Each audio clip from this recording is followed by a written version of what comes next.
Welcome people, this is UPSC Connect. So, the lesson under the course of religions in India is Sikhism. So firstly let us understand कि history क्या है. Sikhism की जो history है ये गुरु नानक के life, time और teaching के साथ ये स्टार्ट होता है. गुरु नानक बेसिकली एक नॉन कॉन्फर्मिस्ट हैं जिनकी जो विजन है काफ़ी अलग थी और इनके वजह से जो सिखिज्म रिलीजन डेवलप हुआ ये हिंदू रिलीजन को काफ़ी ऑर्गेनाइज्ड फाइट दे रहा था. पंजाब के जो रहने वाले लोग हैं उस टाइम के, उनके लाइफ को ये काफ़ी ज़्यादा क्रिटिसाइज करते थे और उनके जितने भी फॉलोअर्स थे उनको एक सोशल रिलीजियस ऑर्गेनाइजेशन के थ्रू एक ऑल्टरनेटिव लाइफ प्रोवाइड कर रहे थे. ये वो चाहते थे कि उनके फॉलोअर्स की जो कम्युनिटी लाइफ है वो रेगुलेट हो बाय ब्रिंगिंग धर्मशाला, जो कि बेसिकली एक कॉन्ग्रीगेशनल वर्शिप है. और यहाँ पे लोग एक साथ डिनर करते हैं जिसकी वजह से लोगों में यूनिटी आती है. नाउ लेट अस अंडरस्टैंड कि गुरु नानक की टीचिंग्स क्या है. Guru Nanak basically existing society की जो एग्जिस्टिंग सोशल ऑर्डर है उसको कंडेम करते थे और इसके अराउंड वो एक ऑल्टरनेटिव लाइफ भी प्रोवाइड करते थे. उनके लिए एक ह्यूमन एग्जिस्टेंस के लिए सुप्रीम जो पर्पस था वो सैल्वेशन था, जिसके थ्रू बर्थ और डेथ के बीच में जो एंडलेस साइकिल है इससे बचा जा सकता है, इससे मुक्ति मिल सकती है. और ये जो सैल्वेशन है ह्यूमन काइंड के लिए ओवरऑल एप्लीकेबल है irrespective of creed, caste and sex. ये जो सैल्वेशन है पंडित और मौलवी के कहे गए जो आइडल्स और बुक्स हैं इनको वर्शिप करने से नहीं मिलता हुआ है सैल्वेशन. और इसको सैल्वेशन को बेसिकली रिनंसिएशन से भी नहीं मिल सकता.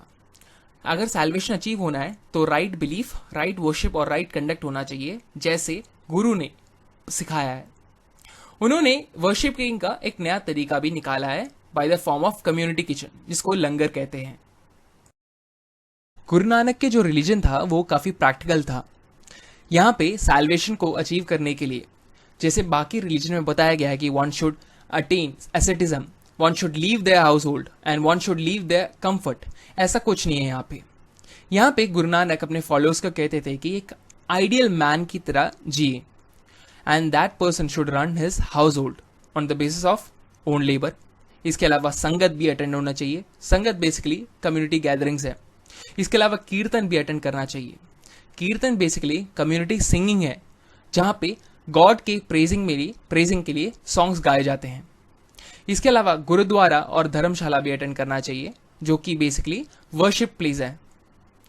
यहाँ पे उनके जो फेमस दोहे हैं या फिर कपलेट्स हैं, that is they who eat the fruit of labour Nanak recognise the right वे.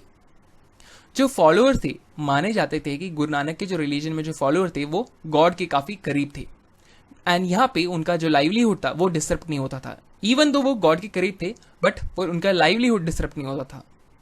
और इसकी वजह से जो खतारी जो ट्रेडर्स थे और मर्चेंट क्लास थे वो काफी ज्यादा इस रिलीजन की तरफ अट्रैक्ट होते थे. बेसिकली जो इनिशियल फेज था उसमें जो खतारी ट्रेडर्स और मर्चेंट क्लास थे ये मेजर फॉलोअर्स थे in the initial phase. Guru Hargobind initially Mughal और सिख्स के बीच में जो रिलेशन था काफी कॉर्डियल था, बट जहांगीर के ऑर्डर पर जब गुरु अर्जन का एग्जीक्यूशन हुआ तो वो डिस्प्यूट का एक कॉज बन गया. खुशवंत सिंह जैसे स्कॉलर इनका कहना था कि ये जो इंसिडेंट था ये सिख्स के बीच में पहला मार्टिरडम का इंसिडेंट था. बाद में जब गुरु हरगोबिंद आए उन्होंने एक बेसिकली रेजिस्टेंस के लिए मिलिटेंसी का एक ट्रेंड स्टार्ट किया और उन्होंने अपना ही एक आर्मी ऑर्गेनाइज किया एट रामदासपुर.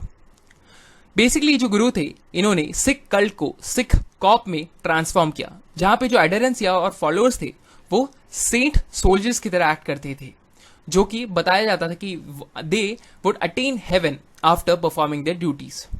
जो गुरु हरगोबिंद थे ये पहले गुरु थे जिन्होंने दो स्वॉर्ड्स को कंबाइन किया था as a symbol of Sikhs, और ये बेसिकली सिंबलाइज करता था spiritual piri and temporal miri को. और ये भक्ति और शक्ति का एक रिप्रेजेंटेशन था, उनकी कॉम्बिनेशन का एक रिप्रेजेंटेशन भी था. इन्होंने अकाल तख्त और लोहागढ़ फोर्ट इनको भी कंस्ट्रक्ट किया था और ये बेसिकली उनके टेम्पोरल अथॉरिटी को सिग्निफाई करता है और यहीं पे उनका डेली बिजनेस और डिफेंस वो कंडक्ट होते हैं. और इनके बाद दो और गुरुज भी आए, गुरु हर राय और गुरु हरिकृष्ण, बट ये कॉन्स्टेंट कन्फ्लिक्ट में थे विथ औरंगजेब, पर बाद में इनको डिटेन भी किया था. गुरु तेज बहादुर बाद में आए और इनका भी काफी ज्यादा कन्फ्लिक्ट चल रहा था और इनके कन्फ्लिक्ट की वजह से विद औरंगजेब, मुगल एम्पर औरंगजेब, इनको बाद में 1675 में दिल्ली में इनको मार दिया गया था। नेक्स्ट है गुरु गोविंद सिंह। लास्ट फिजिकल गुरु थे गुरु गोविंद सिंह, और उनके डेथ के बाद जो पर्सनल गुरुशिप का जो सिस्टम है ये खत्म हो गया, और यहाँ पे गुरुज की जो अथॉरिटीज है ये ट्रांसफर कर दिया गया टू गुरु ग्रंथ या फिर गुरु पंथ। ये इसलिए किया क्योंकि मुगल्स और सिख्स के बीच में जो कन्फ्लिक्ट चल रहा था बहुत टाइम तक चल रहा था, और इस लड़ाई के बीच में गुरु गोविंद सिंह के जो 4 बेटे थे उनका डेथ हो गया था, और इनके बाद कोई जनरेशन नहीं था। सो उनकी डेथ से जस्ट पहले ही उन्होंने पूरा जो डिसीजन था, सिक्स के ऊपर डिसीजन लेने का जो पूरा अथॉरिटी था, उसको गुरु ग्रंथ साहिब या फिर आदि ग्रंथ में ट्रांसफर कर दिया गया, जो कि 6 सेंट्स की बाणी थी, और ये 1678 में फाइनली कंपाइल हुआ था। गुरु गोविंद सिंह ने खालसा सिक्स इनको भी इनिशिएट किया था, और जो खालसा सिख थे ये नॉन खालसा सिख से अलग थे। खालसा सिख को सहजदारी सिक्स भी कहा जाता है, और इन्होंने नानक पंथीस, भल्लास और उदासीस को भी रिकंस्टिट्यूट किया है। बेसिकली ये या तो ये गुरु नानक के वर्ड्स के फॉलोअर्स थे, या फिर ये सिख रिलीजन के जो ऑल्टरनेटिव अथॉरिटी होल्डर्स थे उनके फॉलोअर्स थे। नेक्स्ट है साइंस एंड सिंबल्स। जो बैप्टाइज सिख्स हैं इनको सिंह कहा जाता है, और जो वुमेन्स हैं इनको कौर कहा जाता है, और यहाँ पे एक यूनिफॉर्म एक्सटर्नल अपीयरेंसेस हैं। जो खालसा सिख्स हैं ये अपने बाल नहीं काट सकते। यहाँ पे 5 के है, इनके पोजीशन का एप्लीकेशन है यहाँ पे, कच्छा, केश, कंघा, किरपान और कारा, दैट इज अ 5 केस। और इस डिफ्रेंशिएशन की वजह से जो कि फिजिकल फॉर्म में है, इसकी वजह से पूरे मूवमेंट को एक यूनिफॉर्मिटी मिल जाती है, और ये बाकी के जितने भी सब रिलीजन है उससे ये हटके हो जाता है। So that's all for this video. Thank you for watching it. We'll talk to you guys next one. Till then, have a nice day.